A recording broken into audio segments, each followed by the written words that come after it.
Hello दोस्तों, चित्रकूट धाम math की हिंदी वाली क्लास में आपका स्वागत है। तो आइए पढ़ते हैं ध्वनि।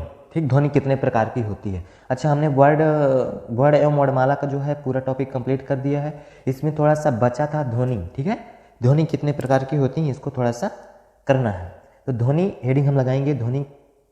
ठीक है, ध्वनि हेडिंग लगा देंगे ध्वनि। ये आपकी हेडिंग हो गई ध्वनि। तो हमने हेडिंग यहाँ लगाया ध्वनि। तो हम यहाँ देखेंगे कि ध्वनि होती क्या है। तो वर्णों का जो अमूर्त रूप है, वर्णों का जो अमूर्त रूप है, अर्थात हम जो वर्ण को हम अपने मुख से क्या करते हैं, उच्चारित करते हैं, ये उच्चारण उसका क्या ध्वनि है।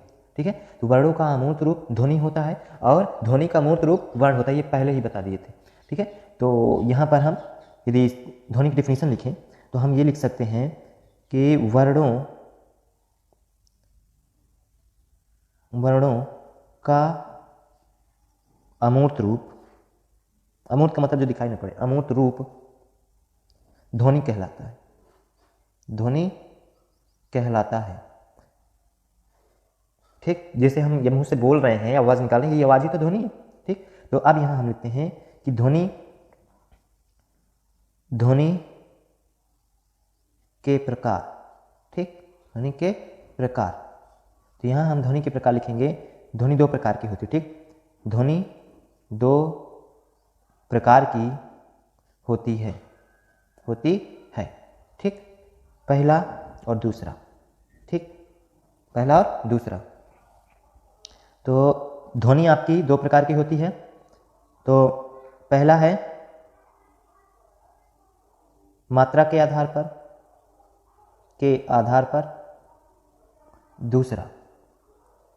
दूसरा है उच्चारण के आधार पर।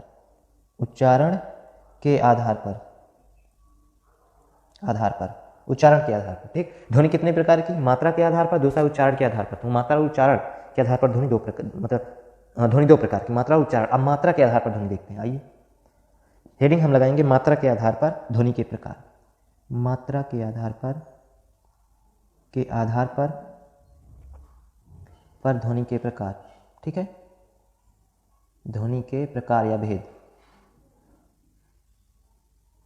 तो मात्रा के आधार पर ध्वनि दो प्रकार की होती है। मात्रा के आधार पर ध्वनि दो प्रकार की होती है। ठीक, पहला और दूसरा हम लिखे दे रहे हैं। एक होता है स्वर, दूसरा होता है व्यंजन। ये ठीक है। तो स्वर क्या होते हैं, पहले नंबर यहाँ पे हम लिखें हेडिंग यदि स्वर। ठीक, तो स्वर की डिफिनीशन लिखें यदि हम ये कह सकते हैं कि जब किसी वर्ण को उच्चारित करने पर धीमे से आवाज निकले, जिस वर्ड का उच्चारण करने पर यदि आवाज धीमी निकलती है तो वो स्वर होता है। ठीक है, जैसे आ।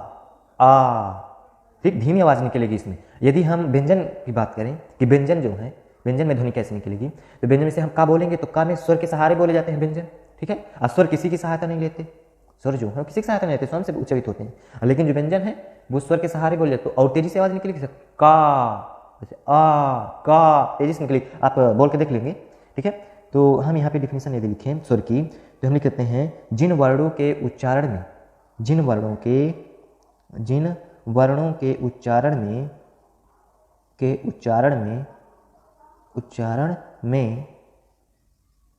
में आवाज या ध्वनि। ठीक है, में आवाज, इसी को हम ध्वनि कहेंगे। ठीक, आवाज धीमे से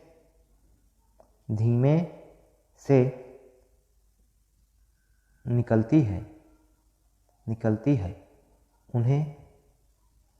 उन्हें स्वर ध्वनियाँ कहते हैं। ठीक है, स्वर ध्वनियाँ कहते हैं। जैसे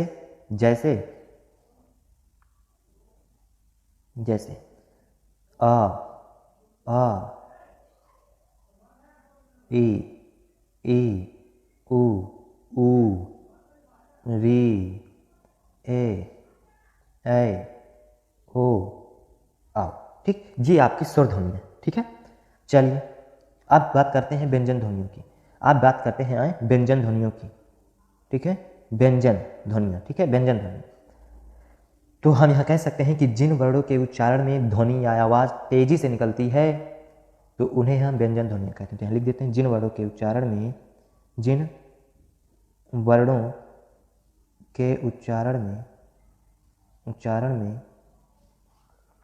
आवाज़, इन वर्णों के उच्चारण में आवाज़ या इसी को हम ध्वनि कहेंगे, आवाज़ या ध्वनि तेजी से निकलती है। क्या? तेजी से, उसमें धीमे से है, ठीक है, तेजी से निकलती है, निकलती स्वर में धीमे से, व्यंजन में तेजी से निकलती है, उन्हें व्यंजन ध्वनियाँ कहते हैं। क्या कहते हैं? व्यंजन ध्वनियाँ, व्यंजन ध्वनियाँ कहते हैं, व्यंजन ध्वनियाँ कहते हैं। जैसे व्यंजन ध्वनियाँ क्या हैं? जैसे व्यंजन ध्वनियाँ क, ख, ग, घ, अंग, ठीक, इसी प्रकार जितने सारे व्यंजन हैं आपके, ठीक है, ये आपके हैं व्यंजन ध्वनियाँ, ठीक है। इनमें आवाज़ तेजी से निकलती है बोलने, क्योंकि ये स्वर के सहारे बोले जाते हैं। आपका और स्वर जो है वो स्वर के सहारे, ये व्यंजन स्वर के सहारे, स्वर किसी के सहारे नहीं बोले जाते, वो स्वयं से उच्चारित होते हैं, ठीक है। उन्हें किसी की सहायता नहीं लेनी पड़ती बोलने के लिए। लेकिन व्यंजन जब बोलते हैं तो उन्हें स्वर की सहायता लेनी पड़ती, तभी उच्चारण कर पाते हैं उनका, ठीक है। ये मात्रा के आधार पर हुए, मतलब मात्रा का मतलब होता है लगने वाले समय के आधार पर। बोलने में समय लगेगा ना, जब तो स्वर जो होंगे जल्दी उच्चारित हो जाएंगे, तुरंत बोल पाएंगे उनको, क्योंकि वो किसी की सहायता नहीं लेते। और ये व्यंजन जो है इनमें स्वरों का सहायता लेने पर तब जाकर उच्चारित होंगे, तो इनमें ज़्यादा समय लगेगा, ठीक है। तो समय के आधार पर है ये दो प्रकार के, स्वर और व्यंजन ध्वनि का। तो मात्रा के आधार पर हो गए। अब आते हैं उच्चारण के आधार पर ध्वनि के प्रकार। चलिए, तो हेडिंग हम लगाएंगे उच्चारण के आधार पर ध्वनि के प्रकार। उच्चारण के आधार पर ध्वनि के प्रकार, ठीक है, ये ध्वनि के भेद। तो उच्चारण के आधार पर जो ध्वनि है वो 3 प्रकार की होती है। कितने प्रकार की? 3 प्रकार की। पहला हम लिख देते हैं संयुक्त ध्वनि, संयुक्त ध्वनि, ठीक, ध्वनि का मतलब व्यंजन, ठीक है, वर्ड, संयुक्त ध्वनि। और दूसरा संप्रक्त ध्वनि या संपृक्त ध्वनि, संपृक्त भी कह सकते हैं। युग्मक ध्वनि, अगली युग्मक ध्वनि, इसी को हम कहते हैं द्वित्व ध्वनि। क्या? द्वित्व ध्वनि, इसी को हम द्वित्व ध्वनि भी कहते हैं, ठीक है। तो युग्मक ध्वनि को द्वित्व ध्वनि भी कहते हैं। तो कितने प्रकार के हुए? 3 प्रकार की, संयुक्त ध्वनि, संप्रक्त ध्वनि और युग्मक ध्वनि। संयुक्त ध्वनि, संप्रक्त ध्वनि, युग्मक ध्वनि। तो आपको प्रकार पता चले, संयुक्त ध्वनि, संप्रक्त ध्वनि, युग्मक ध्वनि, संयुक्त, संप्रक्त और युग्मक। तो अब बात करते हैं कि संयुक्त ध्वनि क्या है। तो संयुक्त ध्वनि की बात करेंगे तो हम, चलिए नेक्स्ट पेज ले लेते हैं, वहाँ पर बात करते हैं। तो संयुक्त ध्वनि जो है, संयुक्त ध्वनि, ठीक है, संयुक्त, पीछे पढ़ भी चुके हैं। तो संयुक्त ध्वनि जो है, जब 2 या 2 से अधिक व्यंजन ध्वनि, जब 2 या 2 से अधिक व्यंजन की बात करें, या वर्ड, 2 या 2 से अधिक वर्ड परस्पर संयुक्त होकर एक स्वर के सहारे बोले जाते हैं तो उन्हें हम संयुक्त ध्वनियाँ कहते हैं, ठीक है। तो हम लिखेंगे यहाँ पर कि जब 2 या 2 से अधिक, 2 या 2 से अधिक, 2 या 2 से अधिक व्यंजन ध्वनियाँ, 2 या 2 से अधिक व्यंजन ध्वनियाँ परस्पर संयुक्त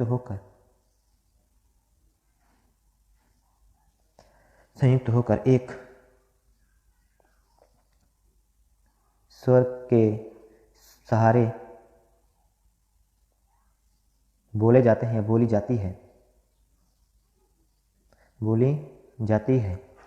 तो बोली जाती हैं, तो वह संयुक्त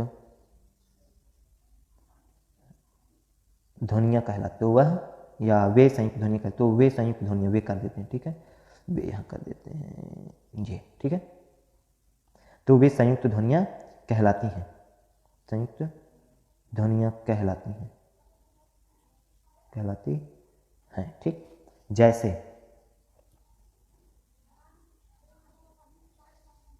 जैसे जिसे हम यहाँ पे देखें, प्राण, ठीक। दूसरा आपका एग्जाम्पल दिले हम प्रकाश, ठीक, प्रकाश। तो यहाँ पर यदि आप देखें तो ये जो प्राण है, प्राण, तो प्राण में पा, ठीक, आधा पा और पूरा रा से मिलकर बना है प्रा। अब फिर ये दोनों जो व्यंजन है ये बड़ा आ के सहारे बोले जा रहे हैं, ठीक। फिर आपका आता है अड़ा, ठीक। तो ये बड़ा के सहारे दोनों बोले जाते हैं, ये दोनों जो व्यंजन हैं बड़ा के सहारे बोले जा रहे हैं, ठीक। यहाँ बताए ना, दो या दो से अधिक जो व्यंजन हैं, दो या दो से अधिक व्यंजन ध्वनियाँ परस्पर संयुक्त होकर, ये देखिए संयुक्त हो रही, जुड़ रही हैं एक साथ में, यहाँ देखिए जुड़ी हुई है, परस्पर संयुक्त होकर एक स्वर के सहारे, एक स्वर के सहारे बोले जाते हैं, तो उन्हें हम कहते हैं संयुक्त ध्वनियाँ कहते हैं, ठीक। जैसे इसकी बात करें, हम इसकी यदि बात करें तो आधा पा, अब प्लस रा, आ प्लस आ, ठीक। अब फिर का आएगा, फिर बड़ा आएगा, फिर सा आएगा, फिर आ आएगा, इस तरह, ठीक है। उधर ये जो आपका है ये संयुक्त हो रहा है, ये संयुक्त हो रहा है, किसके सहारे बोला जा रहा है? ईश्वर के सहारे बोला जा रहा है। जब दो व्यंजन एक साथ संयुक्त होकर एक स्वर के सहारे बोले जाते हैं तो उन्हें हम संयुक्त ध्वनियाँ कहते हैं, समझ गए होंगे, ठीक। चलिए आगे चलते हैं, अगला है आपका संप्रक्त ध्वनि। संप्रक्त ध्वनि, संप्रक्त ध्वनि, संप्रक्त, संप्रकृत नहीं, संप्रक्त है, संप्रक्त ध्वनि, ठीक, संप्रक्त ध्वनि। तो संप्रक्त ध्वनियाँ, एक ध्वनि जब दो व्यंजनों से संयुक्त होती है तो वह संप्रक्त ध्वनियाँ कहलाती हैं, ठीक। एक ध्वनि जो है या एक वर्ण जब दो व्यंजनों से संयुक्त होता है या दो व्यंजनों के मध्य में होता है, ठीक है, बीच में होता है, तो वह संप्रक्त ध्वनियाँ कहलाती हैं, ठीक। तो हम यहाँ लिखेंगे कि जब एक व्यंजन दो व्यंजनों के बीच होता है, कह सकते हैं, ठीक है, दो व्यंजनों के बीच होता है तो वह संप्रक्त ध्वनियाँ कहलाती हैं, ठीक। तो हम यहाँ लिख देते हैं, एक ध्वनि या एक वर्ण कह सकते हैं, एक ध्वनि जब दो व्यंजनों से संयुक्त होती है तो वह संप्रक्त ध्वनि कहलाती है, संप्रक्त